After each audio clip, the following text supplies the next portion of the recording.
ఇప్పటిదాకా అందరూ మాట్లాడినరు, బాగా చెప్పిండ్రు. మనం చెప్పిందంతా రోగ లక్షణాలు చెప్పినాం. ఒళ్ళు వేడెక్కింది, తగ్గుతున్నాడు, సర్ది అయింది, ఇవన్నీ రోగ లక్షణాలు.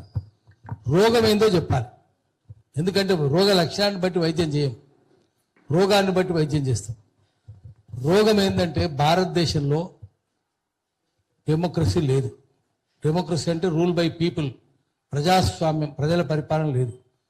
ఇండియాలో ఉన్నది సోషల్ పొలిటికల్ సైన్స్ ఏమని చెప్తారంటే క్లెప్టోక్రసీ, అంటే రూల్ బై థీవ్స్, చోర తంత్రం ఉన్నది. దొంగలే రాజ్యం చేస్తున్నారు. ఎంపీలంతా అట్లనే ఉన్నారు, ఎమ్మెల్యేలంతా అట్లనే ఉన్నారు, ఐఏఎస్లు అంతా అట్లనే ఉన్నారు, మీడియా అంతా అట్లనే ఉన్నది. జడ్జిలు కూడా ఏం న్యాయం చేస్తలేదు. భోపాల్ ఏం న్యాయం చేశారు? అన్ని లక్షల మంది చచ్చిపోతే ఒక్కరోజు యూనియన్ కార్బైడ్ అధినేత వాడు ఆండర్సన్ జైలు శిక్ష వేయలే, ఏమేలే, అది కార్ యాక్సిడెంట్ అని కొట్టేశారు. ఇన్ని లక్షల మంది చచ్చిపోతాయి. అందుకని ఏం చేయు, రోగ లక్షణం కాదు, రోగం లెక్క. రోగం దేశంలో చోరతంత్రం ఉంది, చోరులదే పరిపాలన ఉంటుంది. అయినప్పుడు విగ్రహాలు చోరులే వస్తాయి, మంచోళ్ళు ఎందుకు వస్తాయి? ప్రజలది వస్తుందా? ప్రజాతంత్రం ఉంటే ప్రజలది వస్తుంది, చోరులది ఉంటే చోరులది వస్తుంది. ఇది అసలు రోగం ఇది. రెండవది, మేము ఇంత పెద్ద పోరాటం చేసిన తెలంగాణ మామూలు పోరాటమా? నిజాం వ్యతిరేకంగా ఎంత పెద్ద పోరాటం జరిగింది. ఆ పోరాటంలో చాలా మంది చచ్చిపోయినారు, వేల మంది చచ్చిపోయినారు. కానీ దాని మీద చాలా మంది రాసినారు పుస్తకాలు. సుందరయ్య గారు రాసినారు, చంద్రరాజేశ్వరరావు రాసినారు, నల్లా నరసింహుడు రాసినాడు, బిఎన్ రెడ్డి రాసినాడు, దేవులపల్లి వెంకటేష్, చాలా మంది రాసినారు. కానీ నిజాం అంటే బ్రిటిష్ వాళ్ళే. దానికి వ్యతిరేకంగా పోరాటం చేస్తే 1956 వరకు నిజాంని రాజ్భవన్లో పెట్టినారు. నిజాం కన్సర్న్లో వేలాది మందిని ఇండియన్ ఆర్మీ చంపేసింది. ఇండియన్ ఆర్మీ 56 దాకా ఆ ఆర్మీ ఆఫీసర్స్ రాసుకున్నారు, ఎవరిని కొట్టినాం, ఎవరిదైనా రోజు డైరీ రాసుకోవాలి. ఆ డైరీలో వాళ్ళు చెప్పింది ఏంటంటే, అది 50 ఏళ్ళు రహస్య పత్రాలు, క్లాసిఫైడ్ డాక్యుమెంట్స్, 50 ఏళ్ళ తర్వాత బహిరంగ పత్రాలు అవుతుంది. వాళ్ళు చెప్పి రాసిన, బ్రిటిష్ ఆర్మీ వాళ్ళు రాసినాం. మేము సెకండ్ వరల్డ్ వార్లో పాల్గొన్నాం, బర్మా యుద్ధంలో పాల్గొన్నాం. కానీ తెలంగాణలో ఎటువంటి యోధులను చూసినామో, త్యాగ పురుషులను చూసినామో, ధైర్యశాలను చూసినామో ప్రపంచంలో ఎక్కడా చూడలేదని రాసి. ఆ పుస్తకం పేరు మీరు నెట్లో కూడా ఉంటే చూసుకోవచ్చు, ఫ్రమ్ రాజ్ టు రిపబ్లిక్. అది రాసింది తెలంగాణ వాడు కాదు, కమ్యూనిస్ట్ కూడా కాదు. ఇవన్నీ ఆర్మీ వాళ్ళే రాసి, ఇంత గొప్ప యోధులు మా దేశంలో ఉన్నారా అని అమెరికాలో స్థిరపడిన ఒక north Indian doctor Sunil Purushottam అవన్నీ కంపైల్ చేసి రాసి. అంత పెద్ద పోరాటం చేసిన మనము పిచ్చి పిచ్చలకు భయపడతామా? మనం ఇప్పుడు ఎటువంటి పోరాటం చేయాలి? ఎట్లా రాజశేఖర్ రెడ్డి, చంద్రబాబు నాయుడు అందరూ ఉరికిచ్చినాం కదా మనం. ఇప్పుడు మళ్ళీ అటువంటి పోరాటాలు చేయాలి. పోరాటాలు చేస్తేనే తెలంగాణలో ప్రజాతంత్రం ఉంటుంది, లేకపోతే చోరతంత్రమే ఉంటుంది. ఈ విగ్రహాలు అనేవి రోగ లక్షణం, రోగం వేరే, దొంగల రాజ్యమే.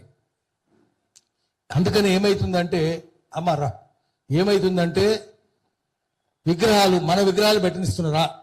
ఇప్పుడు ఇది విగ్రహం తయారు చేసి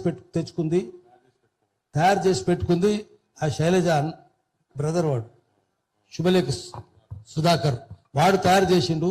మేము ఇక్కడ పెడతామంటే ప్రభుత్వం అన్ని పర్మిషన్లు ఇచ్చేసింది, పోలీసులు కూడా కాపలా పెట్టింది. ఇప్పుడు అక్కడ మరి మనం తయారు చేసుకున్నాం, 7 ఏడాది అయింది, మేము కూడా తిరుగుతున్నాం, అన్ని చోట్ల తిరిగినాం. గద్దర్ విగ్రహం తయారు చేసి కరీంనగర్లో పెట్టాలి, మా గజల స్వామి తయారు చేసిండు. ఎంతమందిని అడిగిండో, అడిగి అడిగి అడిగి విసిగిపోయాడు, పిచ్చెక్కుతుంది ఆయనకు గజల స్వామికి. ఎందుకు వస్తలేదు పర్మిషన్? నిజాం కరీంనగర్లో పెట్టాలంటే ఎందుకు పర్మిషన్ లేదు? మన ఇంతకుముందు శ్యామ్ చెప్పినట్టు నేను కంచెలే తిరిగితే తెల్లాపూర్లో విగ్రహం పెట్టించారు గద్దరు. దానికి ఎంత పరేషాన్ అయినా మరి. ఆఖరికి ఆయన సత్తయ్య కొడుకు నిరాహార దీక్ష కూడా చేసిండు, కౌన్సిలర్ నిరాహార దీక్ష కూడా చేసిండు. అప్పుడు దిగొచ్చింది, చేసిండు. అది కూడా దానికి కారణం అక్కడ ఒక దళిత ఆఫీసర్ ఉన్నాడు, సెక్రటరీ, కాబట్టి అయింది. ఆయన మాకు చెప్పిన విషయం ఆఫీసర్ లేకపోతే అయ్యేది కాదు. ఆయన ఏం చెప్పిండు, మా గవర్నమెంట్ పర్మిషన్ ఏది, నేను ఇక్కడ ఉండి కూడా ఇవ్వలేను, నేనే ఇవ్వాలి, నేను కూడా ఇవ్వలేను, మీరు నన్ను ఏం చేయలేరు ఇవ్వకపోతే. కానీ నాతో చెప్పిన కంచెలే కూడా ఉన్నాడు, యాదగిరి గారు, నేను రిటైర్ అయిన మర్నాడు రావాలి నా దగ్గరికి వచ్చి, నేను పర్మిషన్ ఇవ్వకపోతే నేను రిటైర్ అయిన మర్నాడు వచ్చి మీ ఎడమకాలు చెప్తున్నా 32 పండ్లు అలగొట్టాలన్నాడు. అట్లా అన్నాడు కాబట్టి పర్మిషన్ వచ్చింది, ఆయన ఉండబట్టి వచ్చింది. రాజకీయ నాయకుడు కాదు, దళిత ఆఫీసర్ ఉన్నాడు కాబట్టి ఆయనే అన్నాడు. ఎట్లా ఇస్తారండి, గద్దరే కాదు, గద్దరు అంటారా వాడే, గద్దరు విగ్రహం కూడా అంటారా అంతే అన్నాడు. బాధతో అన్నాడు ఆయన. అందుకని ఎందుకు పెట్టిస్తారు? గద్దరిది పెట్టినారు. బెల్లి వెళ్తే పెడతారా? మనం పెడదాం, మనం తయారు చేద్దాం. బెల్లి వెళ్తే విగ్రహం పెట్టిస్తాం, చూద్దాం. శంకర్ సారంగపల్లి ఏది తయారు చేపించినా కూడా పెట్టినలేదు అంతే.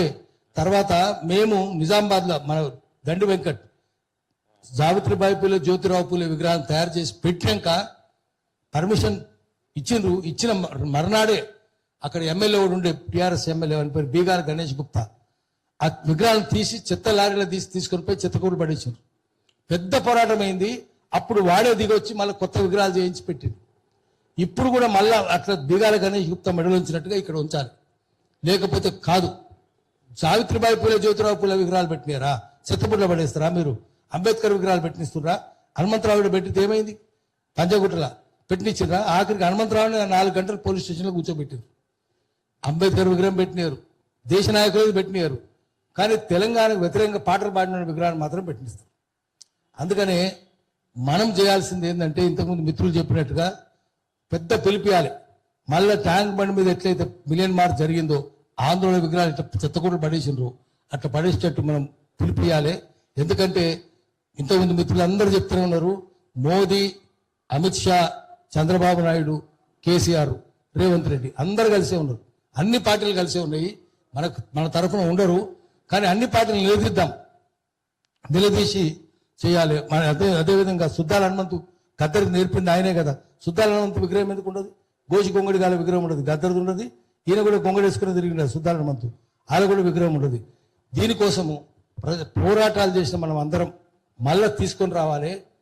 సినారేది మేము ఎంత పెద్ద పోరాటం ఆ రోజు మన వాళ్ళు వచ్చారు కదా చాంబర్ 96వ జయంతి ఆయనది పెట్టించిర్రా? ఇంతకుముందు మిత్రులు చెప్పినట్టు ఎంత గొప్ప ఆయన పైడి జయరాజు, ఆయన విగ్రహం పెట్టిస్తారా? ఆయనకి ఎప్పుడు వచ్చింది? 1980లో దాదాసాహెబ్ పాల్కే వచ్చింది. ఆ తర్వాత 20 ఏళ్లకు అక్కినేని నాగార్జునకు వచ్చింది. ఎన్ని 200 300 హిందీ సినిమాలు, 400 మరాఠీ సినిమాలు, అన్ని సినిమాల హీరో. మూకీ సినిమాలు పృథ్వీరాజ్తో కలిసి కపూర్తో కలిసి పనిచేసింది. నోటి లేదు. ఆయన ఎందుకు పెట్టిస్తున్నారు? ఆయన కరీంనగర్ జిల్లా ఢిల్లీకి అక్కడ పోయిండు చేసిండు. సిరిసిల్ల ఎందుకు పెట్టినారు కదా. అందుకనే వీళ్ళందరి విగ్రహాలు మనం తయారు చేద్దామని చెప్తాం. జనమందరం కలిసి తయారు చేయమందాము, దానికోసం పిలిపిద్దాము. Million March పిలిపిద్దాం. 15వ తారీఖు ఒక పెద్ద ఆల్ పార్టీలు కూడా పిలిచి వాళ్ళ సంగతి కూడా చూడాలి. పార్టీలు అన్ని పార్టీలకు పిలుద్దాం, అఖిలపక్షం పెడదాం. ఎవడో వచ్చి ఏం మాట్లాడుతుందో చూద్దాం. ఇప్పుడు మనం పిలవలేదు, ఆ రోజు వాళ్ళ అందరి సంగతి బయటపడుతుంది. దానికోసం పెద్ద పోరాటానికి మనం తయారు కావాలి. వాడు లూటీ చేస్తుండు, మనం లాఠీ లేపాలి. వాడు సందూకులు నింపుకుంటుడు, సినిపెట్టాడు సందూకులు నింపుకుంటుడు, మనం బందూకులు నింపుకోవాలి. దానికోసం సిద్ధం కావాలి. నమస్కారం. తప్పకుండా ఇంత చెప్పినా గానీ విగ్రహం ఒకవేళ పెట్టేది ఉంటే కూలగొట్టేందుకు కార్యాచరణ బరాబర్ క్రాంతి దళ్ ముందుండి తీసుకుంటది. మిలియన్ మార్చ్ లెక్క ప్రోగ్రామ్ ఊరూరా తిరుగుతాం. ఇక దాంతోనే మొదలవుతుంది. కె శ్రీనివాస్ గారు కూడా ఒక మెసేజ్ పంపించిండు నాకు. యాక్చువల్ గా తను కూడా మీటింగ్ వచ్చేది ఉండే, భువనగిరిలో అంతకు ముందే డిసైడ్